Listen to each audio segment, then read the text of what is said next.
Hello and welcome to the Power Series, episode 5, which is 5 ways you're hiding your power in your spiritual business. This is my YouTube series called the Power Series, and it is where I'm diving deep each week on topics to help you be more embodied in your power, get more connected with who you really are, and really ground into who you are becoming. So if we haven't met yet, hi, my name is Margarita Alcantara, and I help New Earth leader entrepreneurs embody their power deeply so that they can make their impact in the world in a bigger way. So by the end of this video, you'll understand the fear of owning your power because you don't want to be seen as being in your ego. That's a big thing that comes up for some entrepreneurs, how you dim your power by not fully owning your gifts and abilities, how you suppress your throat chakra instead of speaking your full heart-centered truth, and the ways you keep yourself invisible or stop yourself from being fully seen, and why undercharging in the name of being accessible can diminish the value and transformation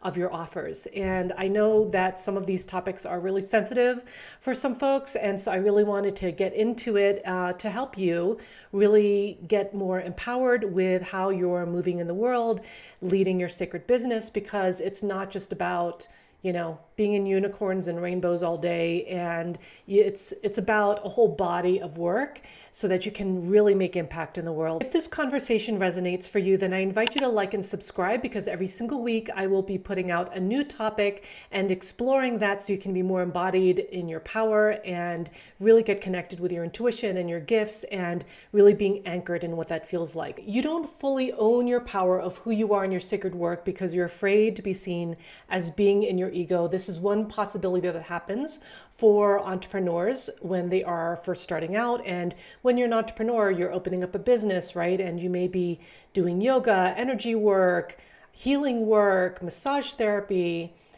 breath work. There's all kinds of ways you can really show up as a spiritual entrepreneur. There's also spiritual coaches, spiritual guides. So when you don't fully own your power in your sacred work, it really does show up. And so here's how you know you're not owning all of who you are.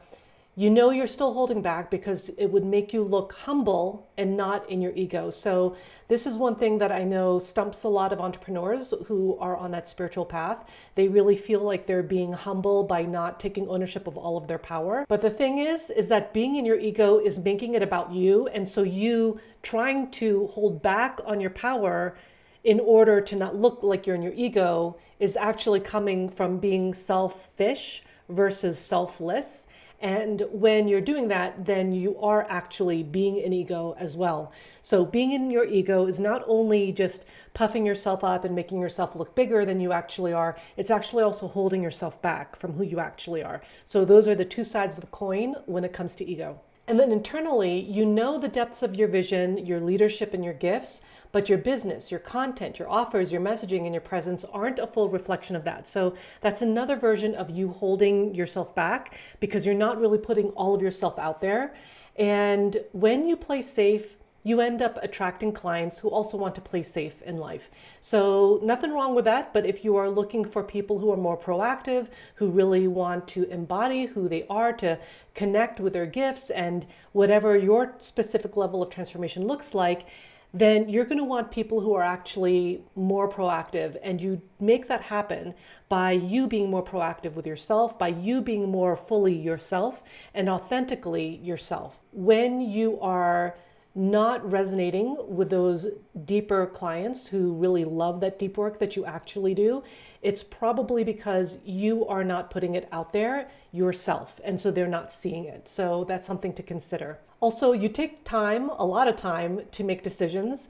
And the reason why this is part of not owning all of who you are is because when we are spiritual entrepreneurs, the chances are very likely that you are very connected to your gifts and abilities, and you are connected with that. You have developed it, you've honed it over the years. Your divine power responds to speed. So when you are connected with your intuitive gifts and abilities, it comes in, you receive it, and then you will get that intuitive nudge to take some action.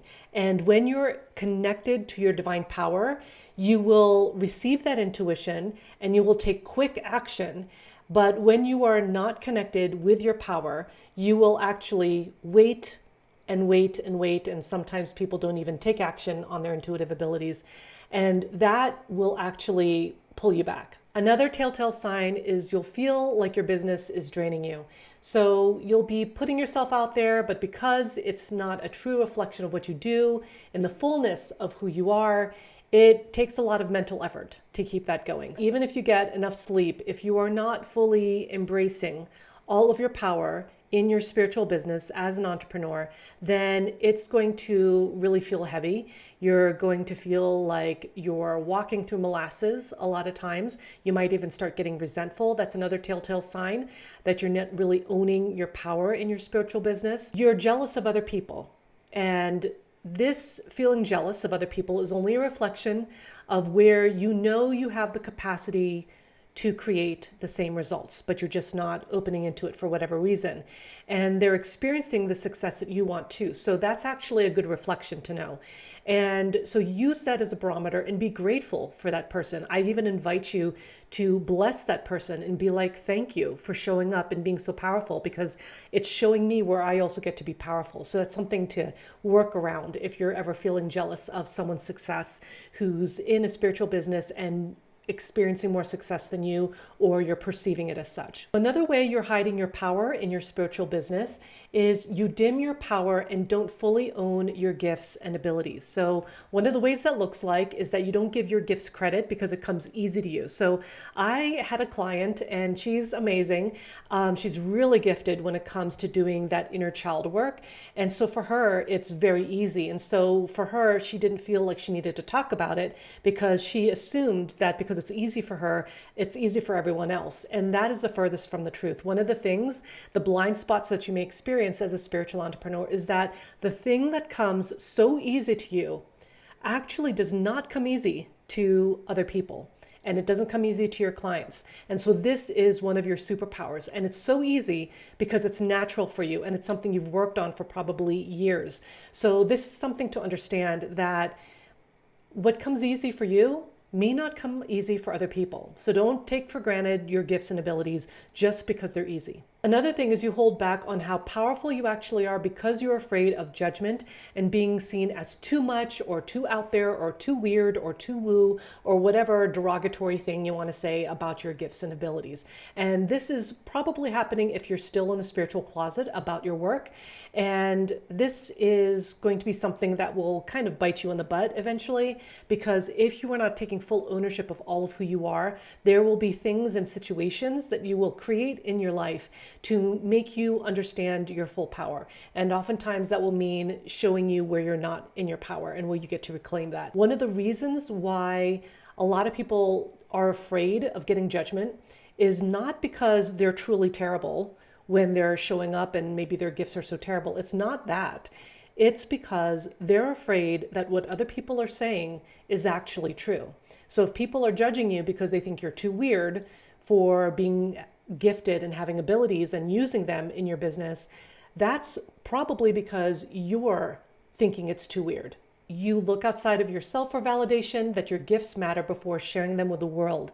So when you have gifts and abilities, you get to share them with the world. You are probably going to be creating offers and services around them, such as healing services or coaching services or having classes and doing that kind of thing.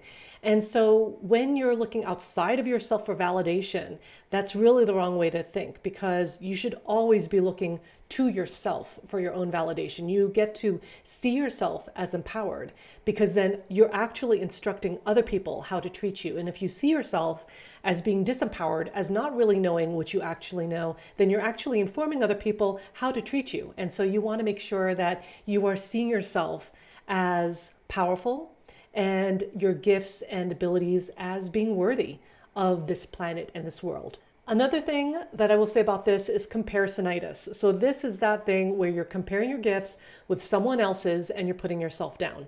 So highly advise you don't do that. I know it's really hard to avoid sometimes, especially when you're really desiring to help the world so much and really see it transform with your gifts and abilities, because you have all these amazing gifts and abilities and you really want to show up well in the world. And so you might start comparing yourself to someone on social media that you're following, or someone else that that you're seeing videos of. And I advise you not to do that, because that will start making you dim your shine even more, because you're going to start cutting off these parts of you that are real. And so you want to make sure that you're not comparing yourself, because there's only one of you. There's no one else like you. So there's no one else to compare you to. Another way that you're hiding your power in your spiritual business is that you don't fully use your throat chakra to speak your full heart-centered truth. And I'll share with you what that means. So you play it safe with your messaging, whether it be social media or your emails to your email list. You're going to avoid polarizing topics, or you're going to avoid offending others. Here's the thing. You're not put on this earth to not offend people. Right? And you're also not here to be put on earth to offend people. You're here to be truly in the truth of who you are. And so recently I held a Lionsgate activation and ceremony, and a lot of the participants who were there at the live event, a lot of them were writers and poets and singers and speakers. And they had this consensus that they were all afraid of being bigger. They didn't want to seem too much. They didn't want to look too out there. They didn't want to seem or appear as being really weird or woo. And so they started dimming down their work. They start dimming down their language and their words. And so they really started censoring and sanitizing their language. And I told them something that I'm going to share with you now. And I told them, stop trying to be relatable. Because when you're trying to be relatable, you start censoring yourself, and try to be unrelatable even, like try to be so unrelatable that it scares you so much, because that is when you know you're really getting more closer to the truth, and people will connect with your truth. They don't connect with fake, they connect to truth. And when you're fully connected to who you are, and then you speak from that place, then they feel you, and then they're going to want to connect with you. And you're also obviously wanting to connect with them so you can help people. So make sure that you're not trying to play it safe with your messaging. Also, people may not know what you stand for. If you're not fully using your throat chakra, it's probably, people don't know what you stand for. People don't know what you're talking about. People don't even know what you're offering. And that's because they don't understand your messaging, and they don't understand what you stand for, because you're not taking a stand for something. And that's really important, because if you're not taking a stand for who you are, for the work that you do, that's a problem, because that's part of who you are. That's part of why you're doing the sacred work. That's part of your why on earth, is what you're taking a stand for right now. So that's something that you get to be more vocal about. You get to understand about yourself. Sometimes spiritual entrepreneurs, especially when they're first starting out, and I'm not blaming you for this because I did this too when I first started out, is you start feeling like you just want to cater to everybody. You want to help everybody. So you then are not specific with your messaging, and you don't have a very specific community that you're serving. You just want to serve the whole world, right? And I would say that, and you may have heard this saying before, but when you are trying to serve everyone, you actually serve no one. And the reason for that is because they don't know what you're talking about. They don't know what you're standing for. They don't even know what your offers are about. And more importantly, they don't know if your offers are going to really help them, because you're not speaking to them. You're speaking to the whole world. So let's say that you create classes for new mothers so that you can help them like breastfeed or feed their children or put them to bed at a certain time. Then if I were a new mother and you were speaking about that, I would be so on top of DMing you, emailing you, contacting you, because I would want to get connected to your classes. So, but if you are instead being very general and you're saying you're going to help the world with your breath work, for instance, then I probably would not step into your classes, because I would not know if you would be talking to me, So that's what I mean about you serving everyone and then you end up serving no one. You over-explain yourself or say things to prove your truth is valid. So I see this also with a lot of people who are new at their spiritual entrepreneurship, where they will over-explain themselves, or they're going to try to prove that their truth is really real, it's valid.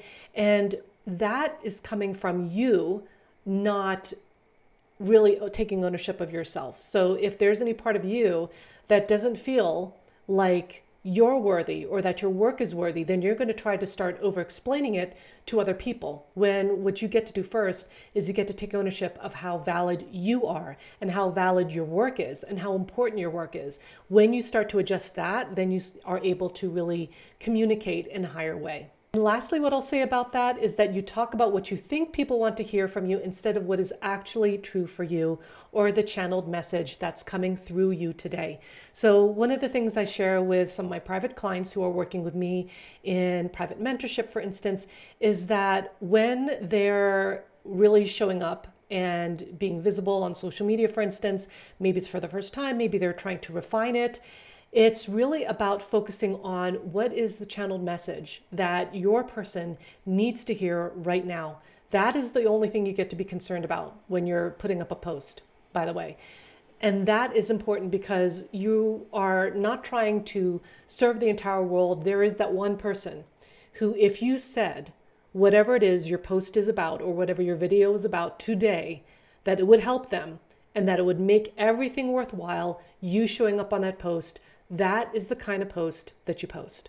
So another way that you're hiding your power in your spiritual business is that you stay invisible or you don't allow yourself to be fully visible. So this is a little related to not fully using your throat chakra, but it's a little different because this is about full visibility, which is about you showing up, you showing your face, you speaking, you being on camera, that kind of thing, which even me saying that might freak you out a little bit, and that's okay. That's what we're here for. So the first way that that is showing up is that you avoid being on camera. So if you are avoiding like the plague, doing any kind of videos, this is for you. When I first started out in my private practice, I was very nervous about showing my face, about how I'd sound. And so a lot of the things that I do now, it sounds this way and I sound confident because I've been doing this for years. And that's how you get more confident. You don't get more confident by some fairy sprinkling pixie dust all over you and now suddenly you're confident on camera. It comes from repetition and doing it over and over and over. One of the ways you might want to practice this is like, for instance, on Instagram, there's this thing called Instagram stories where they're gone in 24 hours. So you can practice with that. So you can show your face and share some observation about your day and have that run on your Instagram stories. It's going to be gone in 24 hours anyway. There's also, I think, private Instagram lives that you can do. So you can do an Instagram live, but you can make it private. So that way you can practice how to do it. You can practice how you sound like. You can maybe play it back to yourself and you can see where you get to improve. That is also another way that isn't like super public yet, but you can practice being visible. And also especially practice being very loving to yourself, practice having compassion for yourself. And, just even think about if one of my clients was going to show up and be on social media doing a video for the first time in her life, how would I coach her? And it probably would not be like, oh my God, you can't do that. You sound ridiculous. Your voice is terrible. You're not going to say that to your client, but a lot of people do that to themselves. And so just have that lens when you are trying to be visible, that you get to see that you're trying. That counts for something, to try, to put yourself out there, to take the action.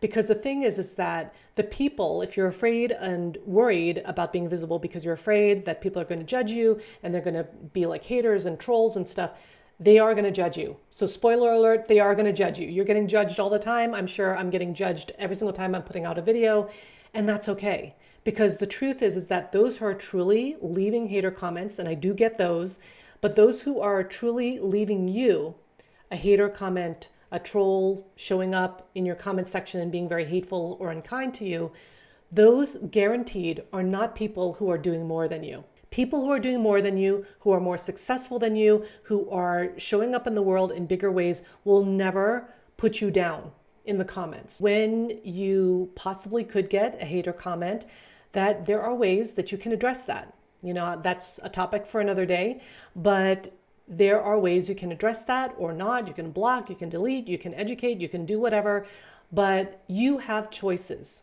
And this is your platform. So you can choose to make any call you like. You are the CEO of your business. Don't be afraid to show up just because of some haters, right? Because if you are not showing up because of haters, you're letting complete strangers dictate how you run your business. And I'm sure you don't want to do that. Another way you stay invisible or don't allow yourself to be fully visible, you avoid opportunities to speak about your work in bigger rooms or opportunities.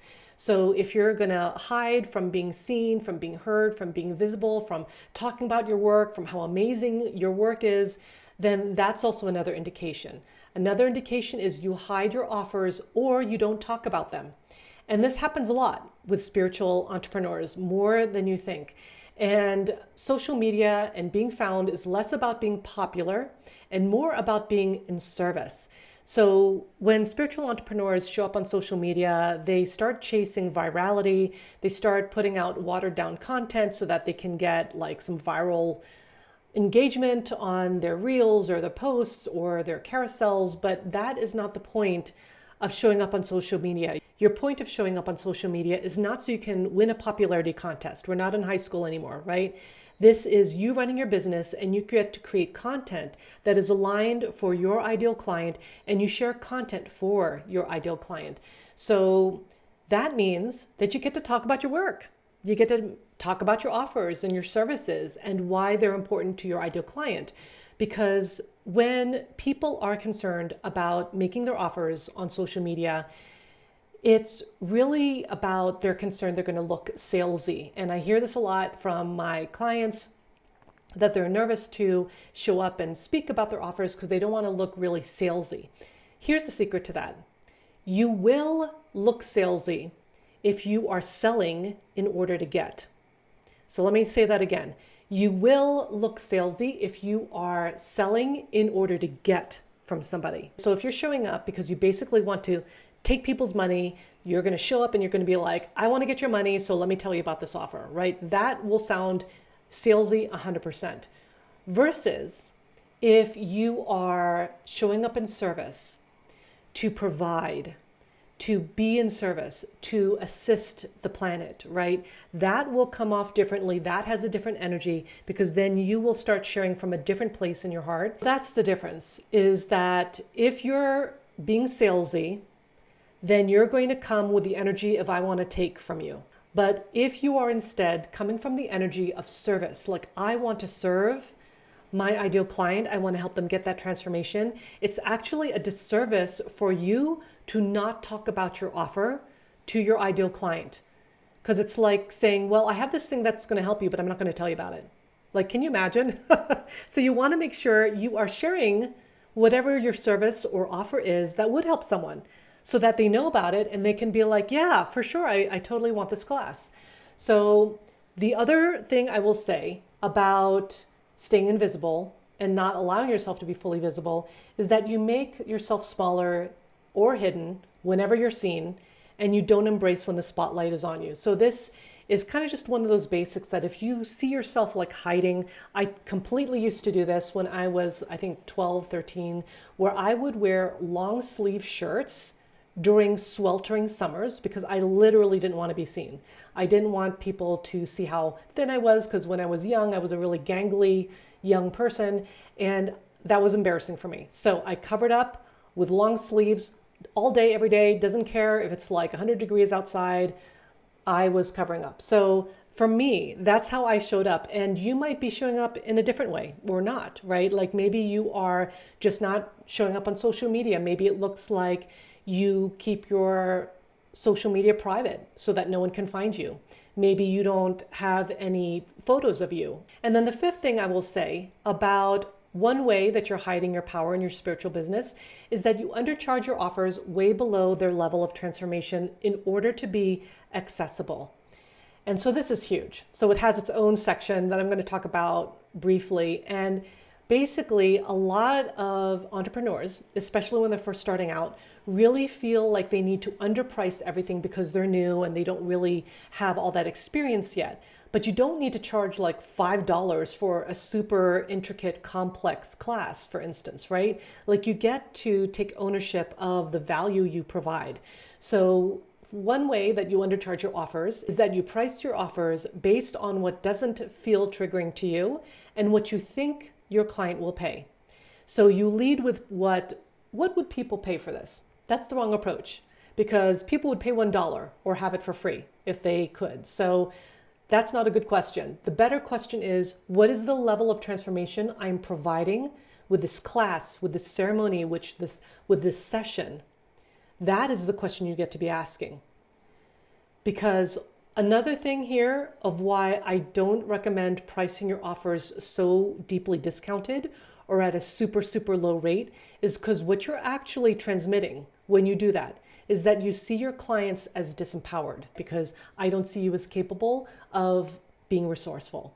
That is the wrong attitude. So see your clients as empowered because they are. You keep lowering your prices because you're afraid people will think you're greedy or unspiritual. So this is juicy because this is closely tied to how you view money.